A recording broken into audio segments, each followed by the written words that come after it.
वडार आरक्षण संघर्ष यात्रा आपल्या तुळजापूर या नगरीमध्ये पोहोचलेली आहे. आम्ही जो मुद्दा घेऊन निघालेलो आहे तो मुद्दा समाज घटकापर्यंत पोहोचावा. माझा विचार जो आहे तो समाजाला कळावा आणि सरकारलाही कळावा हा हेतू ठेवून आज आपण पत्रकार परिषद या ठिकाणी आयोजित केली. कारण माझा मुद्दा सरकारपर्यंत आणि समाजापर्यंत हेच असेल तर मायबाप मीडिया पत्रकार यांचं फार मोठं योगदान आहे. आणि म्हणून माझं म्हणणं आधी मला पत्रकार बंधूंना सांगावं आणि त्या माध्यमातून माझा विचार समाजापर्यंत पोहोचेल. म्हणून मी ज्या ज्या ठिकाणी जातो त्या ठिकाणी माझा हा विचार पत्रकार बंधूंच्या समोर मांडतोय. आणि आज माझी ही 4थी पत्रकार परिषद आहे. मी कोल्हापूरपासून निघालेलो आहे. आज माझा जो महत्त्वाचा मुद्दा जो आहे तो आहे की मी वडार विमुक्त या जमातीच्या प्रवर्गाचा हक्काधिकारासाठी हा लढा उभा केलेला आहे. हा लढा उभा करण्याच्या पाठीमागं एक महत्त्वाचा मुद्दा आहे की आपल्याला सगळ्याला माहिती आहे, आरक्षण हा जरी माझ्या चळवळीतला मुद्दा असला तरी आरक्षण ह्या विषयामुळे महाराष्ट्रामधलं वातावरण ढवळून निघालेलं आहे. आणि त्या अनुषंगाने त्या पार्श्वभूमीवर मी ज्या घटकासाठी काम करतो, विमुक्त जमातीसाठी जे काम करतो, त्या विमुक्त जमातीचं जे अस्तित्व आहे ह्या सगळ्या वादंगामध्ये, ह्या सगळ्या चर्चामध्ये मला असं वाटलं की हा मुद्दा माझ्या जमातीचा हा विसरला जातोय, त्याला गृहीत धरलं जात आहे.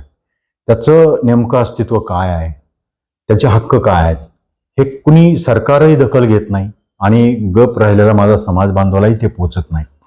त्यामुळे एक मोठी दरी मला ह्या ठिकाणी दिसते. ती दरी कमी करण्यासाठी मी कोल्हापूरपासून नागपूरपर्यंत हा प्रवास करत आहे. या प्रवासामध्ये ज्या ज्या ठिकाणी मला शक्य आहे त्या ठिकाणी मी पत्रकारांशी, समाज बांधवांशी बोलत चाललेलो आहे. आणि ह्या सगळ्या बांधवांना माझा विचार सांगत त्यांची सहमती घेत मी महाराष्ट्राच्या विधान भवनावर नागपूर या ठिकाणी जे अधिवेशन भरलेलं आहे त्या अधिवेशनामध्ये मी हा मुद्दा घेऊन चाललेलो आहे. या समुदायाचं, वडार आणि मुक्त जमातीचं जे काही म्हणणं आहे ते मला सरकार दरबारी मांडायचं. माझा मुद्दा काय आहे की आता समजा आज आपल्याला माहिती आहे की मराठा आरक्षणाचा मुद्दा खूप गाजतोय. मराठ्यांचं म्हणणं काय आहे की आम्हाला ओबीसी मध्ये सरसकट घाला आणि आम्ही स्थानिक स्वराज्य संस्थाचं जे काही राजकीय आरक्षण उपलब्ध झालेले आहे 27%, त्या 27%च्या आरक्षणामध्ये माझा समुदाय सुद्धा त्या आरक्षणामध्ये राजकीय लाभ घेतोय. म्हणजे ओबीसी ह्या प्रवर्गात राजकीय आरक्षणामध्ये आम्ही पण आहोत. परंतु आज मनोज जरांगे पाटलांचं जे वक्तव्य येतं की ते म्हणतात की आमच्या लोकांना नोकऱ्या मिळत नाहीत, त्यांना शिक्षणासाठी सवलती मिळत नाहीत, कमी मार्क पडल्यामुळे आमची मुलं बाहेर पडतात. हा त्यांचा मुद्दा हे सांगतो की त्यांना शिक्षण आणि नोकऱ्यामधलं आरक्षण पाहिजे, ह्याच्यासाठी ते लढत आहेत. आता ह्या लढाईमध्ये ते कुठे जाऊ पाहतायत? ओबीसीच्या प्रवर्गामध्ये जाऊ पाहतात. आपल्याला माहिती असेल 1994ला, मी मागे जात नाही आता जास्त, 1994ला ह्या प्रवर्गाची आरक्षणाच्या बाबतीतली वाटणी करून टाकलेली आहे. विमुक्त जमाती म्हणजे मी ज्याच्यासाठी लढतो, ब्रिटिश कालखंडामध्ये ज्यांना गुन्हेगार घोषित केलं होतं, ह्या ब्रिटिश स्वातंत्र्य भारतामध्ये 1952ला ह्या गुन्हेगार जमातीला त्या कायद्यातून मुक्त केलं आणि त्यांना 21 नोव्हेंबर 1961ला विमुक्त जाती हा प्रवर्गाचं नाव दिलं आणि तो प्रवर्ग घोषित केला. 1950ला एससी प्रवर्ग घोषित झाला, 1950ला एसटी प्रवर्ग घोषित झाला. त्यानंतर अख्ख्या देशामध्ये विमुक्त जमातीचा प्रवर्ग पहिल्यांदा महाराष्ट्रात घोषित झाला, तो 1961ला झाला. म्हणजे आम्ही तिसरा प्रवर्ग म्हणून आमचं स्थान ह्याच्यामध्ये आहे. 1967ला जे काही निर्णय झाला त्यामध्ये ओबीसी प्रवर्गाचा जन्म झाला. आमचा जन्म, विमुक्त जमातीचा जन्म 1961ला झाला. ओबीसीचा जन्म 1967ला झाला. ओबीसी प्रवर्ग आणि आमचा प्रवर्ग हा वेगळा आहे. हे जे कन्फ्युजन आज समाजव्यवस्थेमध्ये होतं ते मला फोडून सांगायचं आहे. आमचा प्रवर्ग 61चा आहे आणि ओबीसीचा प्रवर्ग 67चा आहे. आणि 67 पासून 92 पर्यंत आम्ही वेगवेगळ्या पद्धतीने वेगवेगळ्या रस्त्याने चाललो होतो. आमचा प्रवर्ग चाललाय, ओबीसीचा प्रवर्ग चाललाय. परंतु 92 नंतर जे काय आपल्याला मंडल आयोग घोषित झालं आणि त्या मंडल आयोगानं जे काय आरक्षणाची पॉलिसी घोषित केली आणि त्या बेसवर ओबीसींना 27% राजकीय आरक्षण स्थानिक स्वराज्य संस्थांमध्ये ठेवलं. त्यावेळेस जसं शिक्षण आणि नोकऱ्यामध्ये आम्हाला तुम्ही सेपरेट आमचा कप्पा ठेवला होता, तसा कप्पा तुम्ही स्थानिक स्वराज्य संस्थांमध्ये ठेवला नाही. तिथं तुम्ही आम्हाला सरसकट सगळ्यांना ओबीसी गृहीत धरलं आणि ओबीसी म्हणून त्या डब्यामध्ये आम्हाला कोंबलं. 92 पासून आतापर्यंत जर मी अभ्यास केला आणि माझ्या लक्षात हे आलं की आमच्या वाट्याला काय आलंय तपासलं तर ते शून्याच्या बरोबर आहे. मग आरक्षण मिळून काय फायदा? आणि म्हणून मी हा लढा उभा केलाय की आम्ही ओबीसी नाही आहोत. हे कागदोपत्री सगळ्या गोष्टी सिद्ध आहेत. कायदेचे सरकारचे कायदे मी म्हणायचं काय कारण नाही. त्यामुळे तुम्ही जसं शिक्षण आणि नोकऱ्यामध्ये आम्हाला सेपरेट ठेवलं तसं स्थानिक स्वराज्य संस्थांमधले जे काही 27% आरक्षण आहे ते सुद्धा सेपरेट ठेवा. आता आम्हाला का वाटलं असं म्हणायला? कारण 67 पासून 92 पर्यंत कुणबी नावानं मराठा समाज ओबीसी मध्ये होता. परंतु आज जी लढाई व्यवस्थेमध्ये चाललेली आहे, मराठा आणि कुणबी एक आहेत. एवढा मोठा जनसमुदाय जर आत आला, शिक्षण आणि नोकऱ्यामध्ये ते आले गेले आम्हाला काही फरक पडत नाही, कारण आमचा कप्पा सेपरेट आहे. पण स्थानिक स्वराज्य संस्थांमध्ये काय होणार? कुणबी नावानं जे आत होते त्यांच्यामुळं पण आम्हाला आरक्षण फार थोडं मिळत होतं. त्याचा हिशोब व्यवस्थेमध्ये अभ्यास केला तर दिसेल. पण जर हे सगळी मंडळी आत आली, आम्ही कुठल्या कुठे फेकून जाणार? आरक्षणाच्या पॉलिसीच्या तत्वालाच तिलांजली देणार. म्हणजे आरक्षणाचं तत्व याच्यासाठी आहे की जसं छत्रपती शाहू महाराजांनी सांगितलं होतं, 5 घोडे तगडे जर एकत्र आले आणि त्याच्यावर मरतुकडा घोडा ठेवला तर 5 घोडे खाऊन टाकणार, मरतुकडा उपाशी बाजूला राहणार. मग आता ते जर आत आले तर आमची परिस्थिती त्या मरतुकड्या घोड्यासारखी होणार आणि आमच्या वाट्याला काहीच मिळणार नाही. मग आमचा फायदा काय? आम्हाला ठेवून उपयोगच नाही. म्हणून आज पहिला मुद्दा मी सरकार पुढे मांडतोय की आम्हाला ओबीसीतून बाहेर काढा. आम्हाला ओबीसी गृहीत धरायचं नाही, ही चूक आहे. म्हणून आम्ही विमुक्त जमातीचे लोक, ब्रिटिश कालखंडामध्ये आम्हाला फार मोठा बेस आहे. मी 71च्या कायद्याच्या इथपर्यंत मागे तुम्हाला घेऊन जात नाही. पण कायदा रद्द झाल्याच्या नंतर आम्हाला विमुक्त जमाती हे नाव दिलं, तर आम्हाला 3% आरक्षण तुम्ही दिलंय. आम्हाला तेवढंच जरी मिळालं तरी ते आमच्यासाठी प्रतिनिधित्वासाठी आमचे लोक निवडून येऊ शकतात, आमच्या समाजाचं गरिबांचं प्रतिनिधित्व करू शकतात, आमच्या हक्काधिकारासाठी ते काम करू शकतात. तेही मिळणार नाही. म्हणून हे सरकारच्या मला हे लक्षात आणून द्यायचंय, तुम्ही आम्हाला तिथं ठेवू नका. आणि मी आत्ता घाईघाईने हा विषय का घेतला, तातडीने का घेतला? मी मुद्दा क्लिअर करतो की मी समाजसेवक आहे. मी कुठल्याही पक्षात काम करत नाही, केलेलं पण नाही. मी पूर्णपणे समाजाचा, विशेषतः वडार समाजाचा मी खूप खोलात जाऊन अभ्यास केला, विमुक्त जमातीचा अभ्यास केला. मी 30 वर्ष अभ्यास करतोय आणि ह्याचा अभ्यास करण्याची प्रेरणा मला का मिळाली? 1992 साली मी स्वतः क्लास 1 ऑफिसर, BSc अग्री मी त्यावेळेचा, MA सोशॉलॉजी, MA एंडॉलॉजी हे शिक्षण घेतलं. क्लास 1च्या एक्झाम मध्ये मी स्वतः या आमच्या त्यावेळेच्या असणाऱ्या 4% आरक्षणामध्ये धनगर आणि वंजाऱ्यांना टाकलं, तेवढ्याच आरक्षणामध्ये, 4%च्याच आरक्षणामध्ये, आणि तिथेही मी फेकलं गेलेलं आहे. तीच परिस्थिती आता स्थानिक स्वराज्यामध्ये तीच होऊ पाहते आहे. मला त्या पदापासून दूर जावं लागलंय. आता ह्या निर्णयानंतर माझ्या बांधवांना सुद्धा त्या आरक्षणामधून बाहेर फेकले जाणार. माझ्या वाट्याला जे आलं ते माझ्या बांधवांच्या वाट्याला येणार आहे, हे मला चित्र दिसतंय. म्हणून ही मी लढाई आता उभी करतोय. माझा पहिला मुद्दा आहे, आम्हाला सरकारने त्या ओबीसीतून बाहेर काढावं. आम्ही ओबीसी नाही आहोत, हा पहिला मुद्दा आहे. दुसरा मुद्दा आहे, विमुक्त वडारांना आदिवासींच्या सवलती घोषित करा. आता आदिवासी सवलती घोषित का करा? एक साधं धोरण सांगतो की 1871 ते 1952 जो कायदा लागला होता, त्या कायद्यानं स्थलांतरित जीवन जगणाऱ्या लोकांना गुन्हेगार म्हणून घोषित करण्याचा सपाटा चालू केला. कारण आहे की स्थलांतरित होते, ती लोक एका गावात राहत नव्हते. एका गावाहून दुसऱ्या गावाला जाताना दुसऱ्या गावातल्या लोकांची यांची ओळख नसती, आणि आपल्याला माहिती की ज्याची ओळख नाही त्याच्याकडे आपला संशय निर्माण होतो, त्याला आपण चोर म्हणतो आणि त्याला चोर म्हणून घोषित करतो. तशा पद्धतीनं 1871 ते 1952 पर्यंत ह्या समुदायाला पूर्ण त्या कायद्यानं पूर्ण बंदिस्त केलं, पूर्ण त्याची वाट लावली, त्याच्या पिढ्याने पिढ्या बर्बाद झाल्या. आणि एवढंच नाही तर त्या जातीत जन्मलेला प्रत्येक मुलगा सुद्धा चोर त्या कायद्याने ठरवला.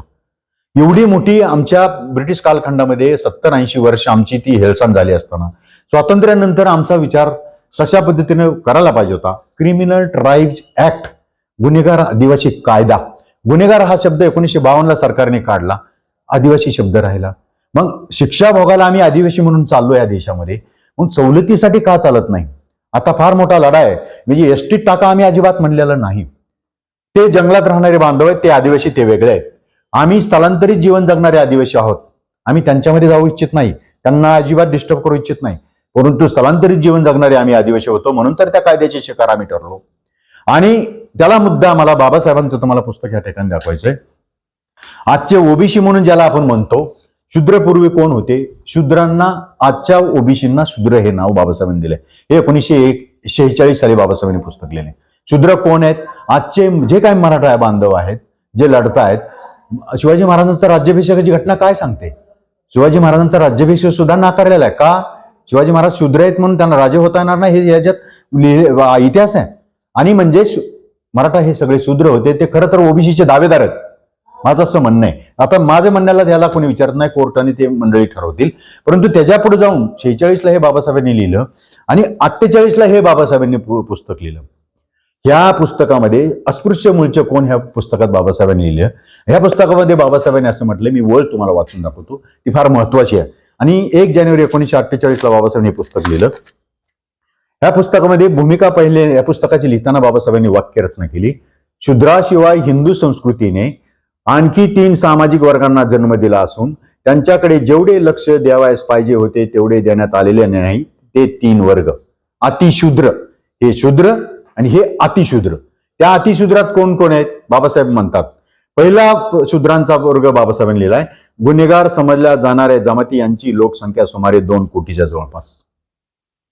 अतिशूद्र म्हणजे आज जी मी ज्यांची लढाई लढतोय ती अतिशूद्रांची लढाई लढतोय. मी ओबीसीची लढाई लढू शकत नाही, कारण आम्ही ओबीसी नाही, इथं बाबासाहेबांनी तुम्हाला क्लिअर कट सांगितलंय. आणि बाबासाहेबांचं इतकं सामाजिक विश्लेषण करू शकणारं अजून तरी कोणी पुढे आलेलं नाही. आणि म्हणून बाबासाहेबांचा हा फार मोठा आधार आहे. दुसरा शूद्रांचा वर्ग बाबासाहेबांनी सांगितला, आदिवासी जमाती यांची लोकसंख्या अंदाजे 1.5 कोटीच्या जवळपास आहे. म्हणजे आम्ही गुन्हेगार समजलेली लोक 2 कोटी 48 साली होतो, आदिवासी 1.5 कोटी होते. आणि तिसरा वर्ग बाबासाहेबांनी सांगितला, अस्पृश्य मानलेल्या जाती यांची लोकसंख्या 5 कोटी आसपास आहे. म्हणजे अस्पृश्य, आदिवासी आणि गुन्हेगार समजलेल्या जमाती ह्या अतिशूद्र होत्या, हे बाबासाहेबांनी सांगितलेलं आहे. आता ह्या अतिशूद्रापैकी संविधानामध्ये अस्पृश्य, एससी आणि जंगलात राहणारे आदिवासी यांचा तरतूद झाली, त्यांची व्यवस्था झाली, त्यांच्यासाठी आरक्षण लागू झालं, त्यांचं पर्सेंटेज पण लागू झालं. आम्ही त्याच्यामधून वाचलो नाही किंवा आम्हाला ती संधी मिळाली नाही. त्याचं कारण बाबासाहेबांनी स्वतः सांगितलंय, त्यावेळेस आमच्या माथ्यावर गुन्हेगारीचा कलंक होता, कायद्यानं कलंक होता. त्या कलंकासह संविधानामध्ये जर आलो असतो तर आमच्या अनेक 50-100 पिढ्या गुन्हेगार या नजरेनं व्यवस्थेने आमच्याकडे बघितलं असतं. ते कलंक आमच्या पाठी लागू नये, बाबासाहेबांनी ती तरतूद केली नाही त्यावेळेस. आणि मग बाबासाहेबांनी हे काम 1952 नंतर निवडून आलेल्या खासदार आमदारांच्या हातात दिलं. त्यांनी आमची काय वाट लागली हे मी तुम्हाला आता सांगायची गरज नाही. आमची सगळी तिरेदा तिप्पट झालेली, आमचं हे अतिशय विदारक अवस्थेमध्ये आहे. समाजाला अजून काम मिळत नाही, राहायला घर नाही, राहायला सांगायला गाव नाही. ह्या लोकांना हे एका गावात राहू शकत नाही, त्याचं पोट भरत नाही, जमीन नाही, घर नाही, अशा बकाल अवस्थेत हा समुदाय जगतोय. आणि अशा बकाल अवस्थेत असलेल्या माझ्या बांधवांना जर तुम्ही ओबीसी कन्सिडर करत असाल आणि त्यामध्ये जर तुम्ही जे काही दिलेलं आहे थोडंफार संविधानानं आरक्षण 27% आरक्षण तेही आम्हाला मिळणार नसेल तर आमचा उपयोग काय? म्हणून आमचं साधं सरळ म्हणणं ह्या सरकारला, आम्हाला तुम्ही ओबीसीतून बाहेर काढा, त्यात तुम्ही कन्सिडर करू नका. त्या आमचा जो काही वाटा थोडाफार तुम्ही देऊ केलेला आहे तो तरी आमच्या वाट्याला मिळावा, हा सरळ आणि सुदृढ विचार घेऊन मी कोल्हापूरपासून छत्रपती शाहू महाराजांना आरक्षणाचे जनक आपण ज्यांना म्हणतो त्यांचे आशीर्वाद घेऊन त्यांच्या समाधीस्थळी फुलं वाहून या माझ्या लढाईला मी सुरुवात केलेली आहे. आणि आजपर्यंत जगदंबाचे दर्शन घेऊन मी आज पुढे जातोय. ह्या माझ्या लढाईला हा माझा विचार जो आहे तो समाजापर्यंत पोहोचावा, आमच्या समाजापर्यंत कळावा, सरकारपर्यंत कळावा, याच्यासाठी मी आपल्यासमोर माझं हे कथन मांडलेलं आहे. माझी भूमिका जी आहे मी तुमच्यासमोर मांडली. या संदर्भात आपल्याला काही प्रश्न असतील, आपल्याला काही शंका कोण असतील तर जरूर विचारावं. धन्यवाद. तर तुम्ही जे म्हणता की ओबीसीतून बाहेर घ्या आम्हाला, कुठल्या वर्गात घ्यायचं तुम्हाला नेमकं ओबीसीतून बाहेर? बघा, आता घटनेचं आपल्याला 50%च्या पुढे दिलेलं नाही. बरोबर. सध्या 50% आरक्षण आहे. बरोबर. त्याच्या पुढे तर तुम्ही जाऊ शकत नाही. 3.5% का 3%. बरोबर. तुमचं मत आहे की 50%च्या तुम्हाला समावेश करायचं कुठे नेमकं? ह्याच्यासाठी खरं तर आता एक चळवळ चाललेली आहे, जात न्याय जनगणना करा. दूध का दूध, पाणी का पाणी होईल. पण महाराष्ट्र सरकार मान्य करायला तयार नाही ना. हा, आणि म्हणून महाराष्ट्र सरकारचं हे लोकसंख्या मोजणीचं, जात न्याय जनगणनेचं घोडं आपण जवळजवळ 15 वर्षापासून बघत आहोत. विशेष समाजाचा दबाव येत असताना करणं गेले. कारण समाज किती म्हणजे उघडा पण. येस बिलकुल तेच म्हणून मला माहिती आम्ही नाही सरकारला दबाव आणू शकत, आणि आमच्या दबावानं सरकार जनगणना करेल याची अजिबात किंमत नाही. आहे ते आम्हाला देत नाही तर आमच्या म्हणण्यानं ते जात न्याय जनगणना करतील हे आम्ही स्वप्नात सुद्धा बघायचं नाही. आणि म्हणून महामानव डॉक्टर बाबासाहेब आंबेडकरांना मी पुढे केलेलं आहे. डॉक्टर बाबासाहेब आंबेडकरांचं हे जे म्हणणं आहे, जेव्हा लोकसंख्या जनगणना करायची तो करा, त्याला आमचा मागणीच आहे, ती आमच्याकडे सरकारी आहे. पण आज मी तिला बाबासाहेबांनी क्लिअर कट आम्ही किती आहोत आणि आम्ही कोण आहोत हे लिहून ठेवलेलं आहे. आणि त्या आधारे ह्या संविधानामध्ये ह्या समुदायाची वाटणी झालेली आहे. 27% आरक्षण ह्या बाबासाहेबांच्या पुस्तकाच्या विचारानं मिळालेले आणि जे काही 13% SC, 60% आदिवासी ह्याच पुस्तकाच्या आधारे ह्या संविधानामध्ये लागू झालेला आहे. त्यामुळे आमचा हा राहिलेला विषय जो आहे तो मार्गी लावण्यासाठी पुन्हा एकदा आम्हाला बाबासाहेबांनाच पुढे सांगावं लागतं आहे. आणि म्हणून हा विषय घेऊन आम्ही आता तुम्ही म्हणलात तसं की तुम्ही ओबीसीतून काढा तर काय करा. आम्ही कुठं म्हणलो आज ST टाका, नाही म्हणलेलो. आम्ही असं म्हणतो की 61 सालीच तुम्ही आम्हाला जन्माला घातलेला आहे. या महाराष्ट्र सरकारने किमान केंद्रीय पातळी मी आत्ताच लढत नाही, देश पातळी हा विषय घेऊन जात नाही, फक्त राज्याच्या अखत्यारीतला विषय आहे. राज्यांनी जसं आम्हाला सेपरेट दिलं तसंच कंपार्टमेंट राजकीय आरक्षणामध्ये स्थानिक स्वराज्य संस्थांमध्ये मिळावं. आमची जी काही राजकीय आरक्षणामधली ती लूट चाललेली ती किमान ती रोखावी हा एक छोटा उद्देश घेऊन मी ह्या विषयात सरकारकडे निघालेला आहे. हो, तुम्ही सध्या शैक्षणिक आणि नोकरीच्या आरक्षणावर समाधानी आहात का? बिलकुल. आता जे सरकार 1967 पासून जे काय आमच्या वाट्याला मिळालं त्यामध्ये पण एक मुद्दा आहे, तो सुद्धा मला क्लिअर केला पाहिजे.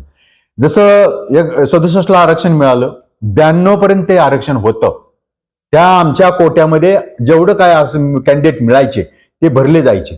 परंतु 92 पर्यंत अशी परिस्थिती होती की 92 पर्यंत आमचा बॅकलॉग भरला जात नव्हता, कॅन्डिडेट मिळत नव्हते, शिक्षणाचं प्रमाण नाही. त्यामुळे ग्रॅज्युएटच नाही तर नोकऱ्या कुठून मिळणार. आणि म्हणून इतका मोठा बॅकलॉग होता, मी त्याचा स्वतः बळी आहे. 92 साली BSc अग्री झाली तेव्हा MPSC परीक्षेला मी स्वतः रिटर्न एक्झाम मध्ये पास झाल्यानंतर जेव्हा इंटरव्ह्यूला गेलो 17 क्लास 1च्या बॅकलॉगच्या जागा शिल्लक होत्या.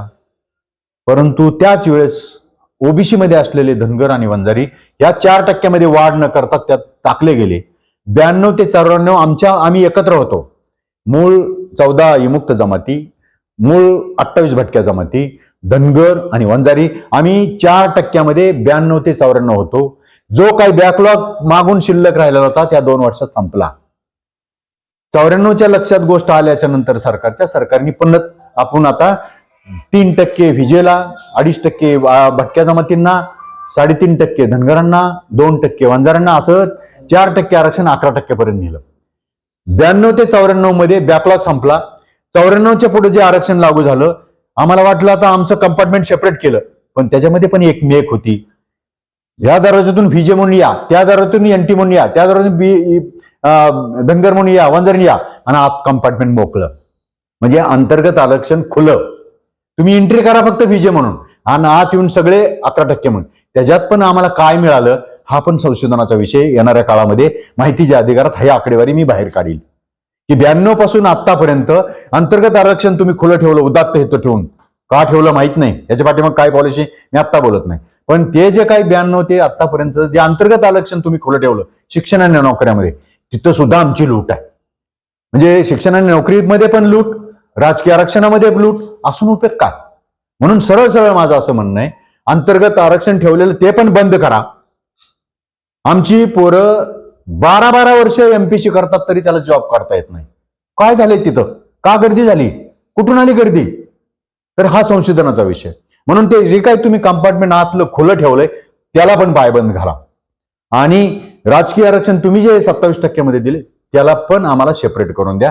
ही राज्य सरकारच्या अखत्यारीतली गोष्ट आहे. दुसरा मुद्दा मी काय म्हणतोय, विमुक्त वडारांना आदिवासींची सवलती लागू करा.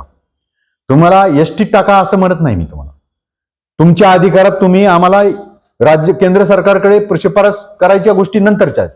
पण राज्य सरकारला कलम 15(4) आणि 16(4) अंतर्गत एखाद्या जातीला अति मागास पडली असेल तर राज्य सरकारचा अधिकार आहे की त्यांना तुम्ही सवलती घोषित करू शकता आदिवासींच्या आर्थिक बाबतीत. त्या सवलती तुम्ही देऊ शकता, त्या मागायला आम्ही चाललेलो. म्हणजे ओबीसीतून बाहेर काढा आणि आदिवासींच्या सवलती आम्हाला पण घोषित करा. पण हा शब्द मी मुद्दाम वापरला. धनगर बांधव 1967 पासून 92 पर्यंत ओबीसी होते. 92 पासून ते आतापर्यंत ते भटके झाले, NT झाले आणि आत्ता ते ST जाण्यासाठी लढा लढतायत. तो त्यांचा अधिकार आहे, ते आमच्या अधिकारात आम्हाला काय इंटरफेअर करायचं नाही. आम्ही आता ST टाका असं म्हणत नाही. त्यांना तुम्ही ST टाकता येत ना म्हणून आदिवासींच्या सवलती घोषित केलेल्या आहेत, आर्थिक तरतूद झालेली आहे. मग त्या धर्तीवर हे विमुक्त जमाती तर आधीच्या क्रिमिनल ट्राईब्स आहेत, मग त्यांना तुम्ही सवलती घोषित करा. हे राज्य सरकारच्या दोन्ही अखत्यारीतले दोन्ही विषय असल्यामुळे मी विषय सरकारच्या समोर हे मांडायला ह्या गोरगरीब बांधवांना घेऊन, अनपढ बांधवांना घेऊन नागपूरला चाललेलो आहे. राजकारण आरक्षण कोणत्या कोट्यातून पाहिजे? विमुक्त जमाती, आम्ही जे शिक्षण आणि नोकऱ्यामध्ये सेपरेट आहोत तेवढंच आरक्षण आमचं. जे काही तुम्ही आज 3% दिले, 27% 3% आरक्षण मिळालं तरी माझ्या समुदायाचे लोकप्रतिनिधी ग्रामपंचायत, पंचायत समिती, जिल्हा परिषद, महानगरपालिका, नगरपालिकेमध्ये ह्या आरक्षणाच्या आधारे जरी 2 वडारी लढले तरी 1 वडारी पुढे जाईल. आता तसं नाही होतंय. दोन्ही वडारी लढतात आणि दोन्ही वडारी घरी बसतात. हा जो आमच्या समाजावर अन्याय होतो तो दूर होईल, हा हेतून मी हे राजकीय आरक्षण सेपरेट मागतोय. आणि नव्यानं पुन्हा काही चालना वाटायला आपल्याला. हा, तुम्ही जो मुद्दा वाचला तुमच्या लक्षात आलं. मी त्या अनुषंगानं ह्यांनी आता ती डेडलाईन सरकारला त्यांनी 24 डिसेंबर दिली. आपले मनोज जरांगे दादा ह्या विषयावर खूप लढत आहेत. आता 24 तारखेला त्यांना काहीतरी निर्णय घ्यावाच लागेल.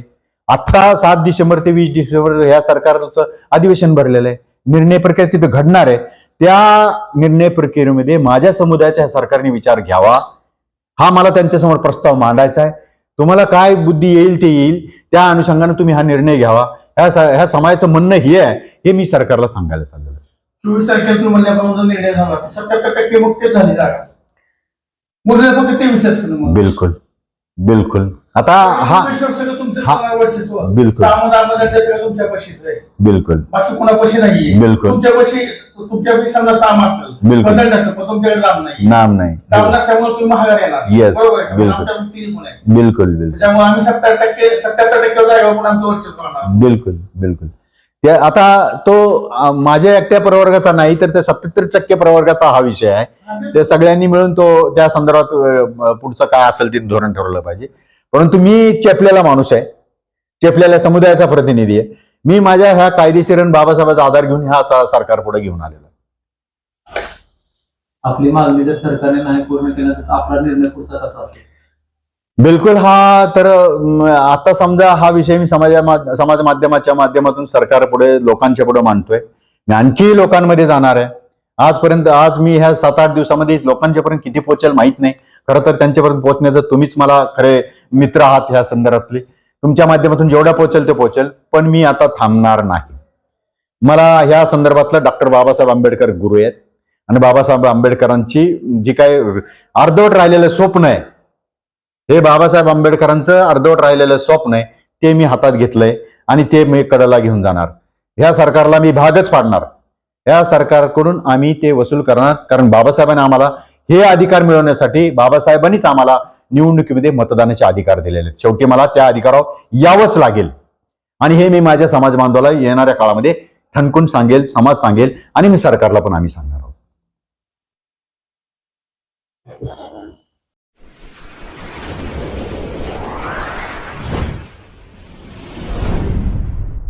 वीर महाराष्ट्र न्यूज चॅनलला लाईक आणि सबस्क्राईब करा.